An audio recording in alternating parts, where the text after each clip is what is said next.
안녕하세요. 만나서 반갑습니다. 역사가 김영준입니다. 병법사 제149부 흥경노성을 향한 험난한 진군이라는 주제를 가지고 오늘 여러분과 함께 할까 합니다. 1619년 2월 조선의 도원수 강홍립은 명예 요동 경략 양호의 요청에 따라서 조선군 중에서도 정예포수 500명 정도를 선발을 해가지고 두성 부대에 따로 파견을 하게 됩니다. 그러니까 당시 강홍립이 이끌어간 병력이 12,000명 정도쯤 됐었는데 그 중에서 뭐 500명 정도는 뗄 수 있는 거 아니냐라고 생각할 수 있어요. 그런데 그 500명이 일반적인 병력이 아니라 거의 뭐 이제 특수부대에 가까운 그런 정예 부대였다는 거죠. 그거를 따로 떼서 두성 부대에 배치를 한다. 이건 당연히 이제 전력 분산이 일어날 수밖에 없는 상황이라는 겁니다. 아무튼 이제 이렇게 조처를 하고 난 다음에 강홍립은 광해군한테 이제 후 보고를 해요. 왜냐면 이제 선 보고 후 조치하기에는 좀 시간이 촉박하잖아요, 현재. 당장 지금 출진을 해야 되니까. 자, 그렇게 해서 보고를 했는데, 이러한 보고를 받은 광해군은 크게 놀라면서 강원리의 결정이 경솔했음을 질책을 했다라는 겁니다. 그렇다면 광해군은 왜 강홍립의 이러한 결정에 대해서 질책을 했냐라고 했을 때, 광해군이 봤을 때는요, 확실히 이 광해군이 그래도 나름 난세를 해쳐온 전쟁 영웅이잖아요. 그래서 전쟁을 보는 안목 자체는 꽤 좋아요. 그래서 광해군이 보건대 뭐라고 이제 판단을 했냐면은 이번 원정은 아무리 봐도 여러모로 문제가 많다라고 본 겁니다. 이기기 힘든 게임이라고 본 것 같아요. 초기 명제국은 후금을 정발하기 위해서 무려 40만 대군을 동원하겠다 그렇게 호언장담하면서 큰 소리 탕탕 쳤는데 막상 실제로 동원 병력은 지난주에 이제 설명을 드렸지만 한 10만 명 남짓이라는 거예요. 이제 조성군까지 다 합쳐가지고 진짜 크게 잡아봐야 한 15만 정도 내외라는 거죠. 근데 지금 여진족이 어떤 상태냐? 옛날처럼 무슨 뭐 건주의, 해서여진, 야인여진, 또 그 안에서도 계파가 나눠지고 부족 단위로 쪼개져 있고 그런 게 아니잖아요? 그래서 지금 이제 그림에 나온 것처럼 이게 명제국 시대에 그려진 여진도인데 저렇게 이제 간단한 복장에 활 하나 딸랑딸랑 메고 다니는 저런 인디안 박 같은 애들이 아니에요, 더 이상. 이제 완전 철갑으로 무장한 그런 중장 기병도 수만 명을 보유하고 있고 세력 규모가 엄청나다는 거죠. 근데 이걸 상대로 이렇게 10만 남짓을 가지고서 싸운다. 진짜 40만이 가도 이게 어떻게 될지 잘 모르겠는데 일단 여기서부터 벌써 불안한 느낌이 날 수밖에 없습니다. 그나마도 이 10만의 병력을 무려 4갈래로 분할을 했다는 게 정말 치명적인 실수였어요. 그래서 사실 이 원정은요, 명군의 작전 실책이 굉장히 커요. 초반부터 이제 그런 실책들이 나온다고 볼 수가 있는데, 물론 이제 선자 병법에도 뭐라고 돼 있냐면은, 아군의 병력이 적군의 병력보다 많으면은, 여러 갈래로 길을 나눠서 가라라고 그렇게 권유를 하고 있습니다. 뭐 이유는 여러 가지가 있는데요.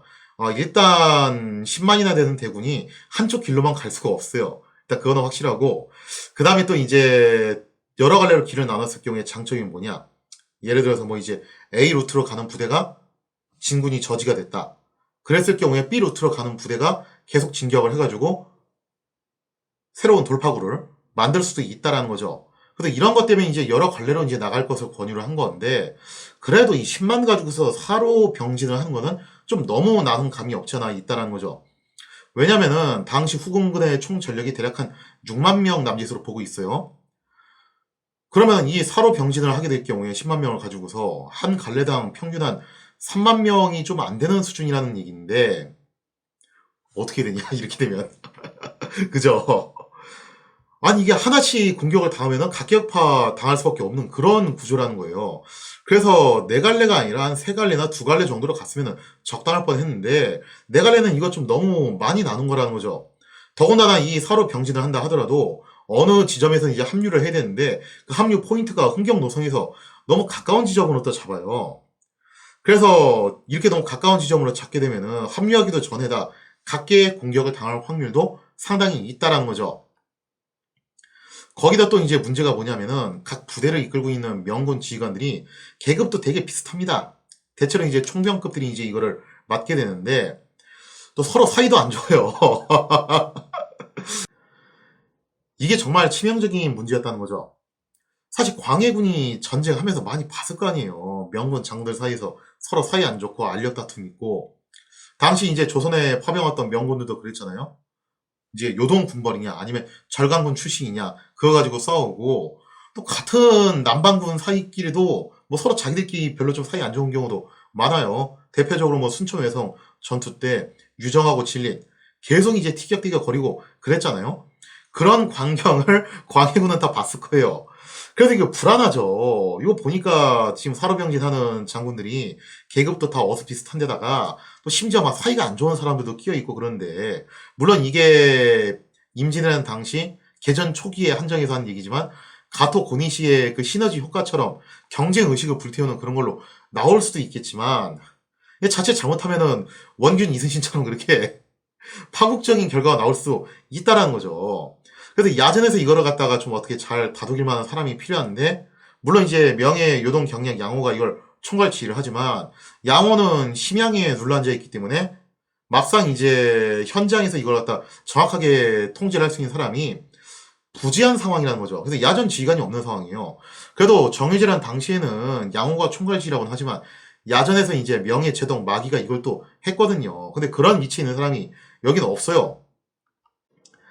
자, 그래서 이제 광해군은 이러한 점들을 종합적으로 봤을 때 정말 최악의 수가 터진다 하면은 명제국의 사로군이 후궁군에게 이게 각계 격파를 당해가지고 몽땅 전멸을 당하는 그런 불상사가 발생할 수 있지 않겠냐라는 우려를 했다는 거죠. 아니 사실 후궁군이 사로군을 다 격파할 필요도 없어요. 한 2개나 3개 정도만 격파를 해도 나머지는 알아서 그냥 도망치기 거의 뻔하거든요.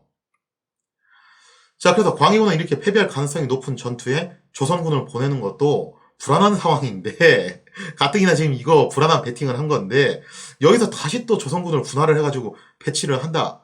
이거 좀 너무 위험한 거 아니냐라고 여긴 겁니다. 왜 그러냐면요. 당시 조선군은요, 명군의 화력 지원을 목적으로 편제가 갖춰졌어요. 이게 좀 문제점이었는데, 완편 부대가 아니에요. 쉽게 말해서. 요즘식 따지자면은, 뭐 기갑, 포병, 공병, 일반 보병 이런 게 다 한데 어우러져 있는 그런 방식이 아니라 오로지 뭐만 이제 데리고 간 거냐면은 포병 전력만 가지고 갔다. 뭐 그렇게 보시면 될 것 같아요. 야포만 잔뜩 끌고 간 거죠. 그래서 이게 완편 부대가 아니다 보니까 명군에 대한 의존도가 굉장히 높을 수밖에 없습니다. 물론 이제 보병, 기병이 있긴 있어요. 근데 확실히 이제 화력 지원을 목적으로 간 거다 보니까 포수가 이제 가장 주력일 수밖에 없다라는 거죠.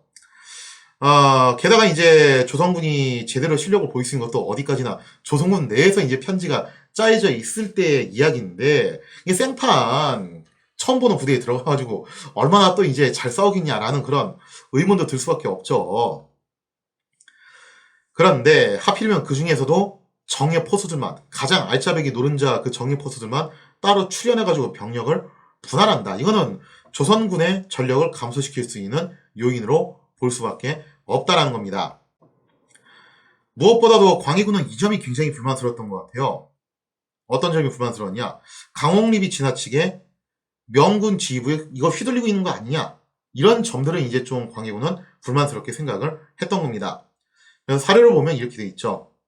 도원숙 강홍립에게 하유하였다. 당초 도료군 1만 명은 오로지 양서의 정예병만을 선발하여 단속하고 훈련시켰으므로 장수와 졸개들이 서로 익숙하니 지금에 와서 경솔이 바꾸기는 곤란하다.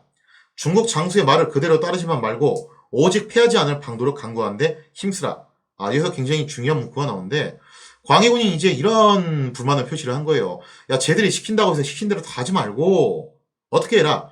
너 현장 지휘관이니까 현장에서 판단했을 때 어떻게 해서든 최악의 상황을 피해야 되지 않겠냐. 그러니까 너무 명군 지휘에 지나치게 얼매지 말라라고 그렇게 좀 이제 나름 광해군도 질책을 하는 모습을 보이게 되죠.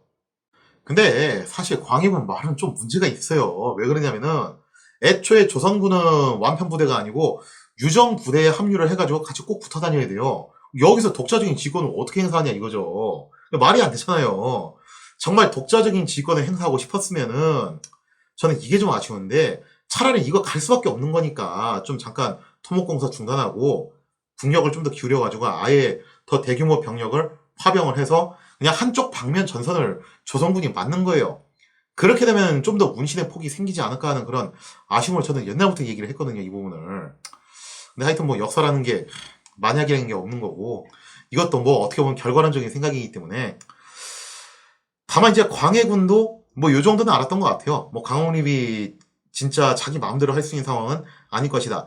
그래서 광해군이 불만을 표한 거는 그냥 요런 정도 얘기입니다. 말이라도 좀 해보지 그러냐.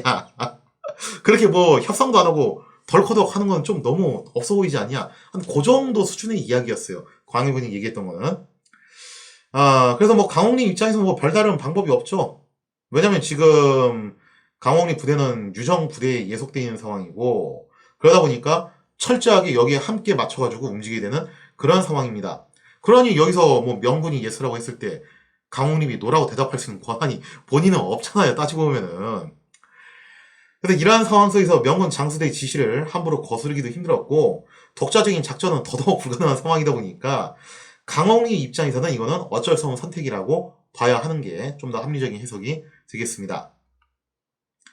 아무튼 유정 부대와 합류한 강홍립은 본격적으로 후금의 수도 흥경노성을 향해서 출진을 하게 됩니다. 그런데 하필 출진 무렵부터 정말 참 심상치 않은 일들이 발생을 하는데, 엄청난 눈보라가 몰아쳐서 행군길은 그야말로 고난과 역경의 연속이었다는 거죠. 뭐 제가 이제 조만간 다시 또 홍보를 하겠지만 2월 말부터 이제 얼마 전에도 한번 언급드린 콜라보 이제 협력 프로젝트를 하나 진행을 하거든요. 그래서 그 관련 이제 대표님을 만나러 강남에 사무실이 있더라고요. 그래서 가서 이제 면담도 하고 그다음에 또 이제 촬영도 했어요. 이제 조만간 올라올 건데, 근데 처음에 이제 미팅하는 날 그날 하필이면 엄청나게 폭설이 내린 날이었어요. 일기보 상으로는 뭐 밤에 올 거라고 했는데 이게 시간이 앞당겨져서 오후에 오더라고요. 그래서 하필이면 이제 딱 제가 전철역에서 내려서 그냥 선릉역이었어요. 거기서 내려서 사무실까지 찾아가는데 그때 막 엄청나게 쏟아진 거예요. 거의 뭐 블리자드 눈보라급 으로 이게 쏟아졌는데, 제가 또 이게 초행길인데다가 이게 뭐 대로변 건물에 있는 게 아니라 사무실이 그러니까 안에 좀 이제 언덕 위로 올라가서 골목길 쪽으로 들어가 있는 그런 곳이에요. 근데 그렇게 복잡한 위치는 아니거든요. 평상시라면 아마 금방 찾아갔을 거예요. 근데 이날 눈보라가 엄청나게 몰아치니까 이게 뭐 앞도 잘 안 보이지, 안경은 습기차지, 마스크 쓰니까 숨쉬기는 힘들지.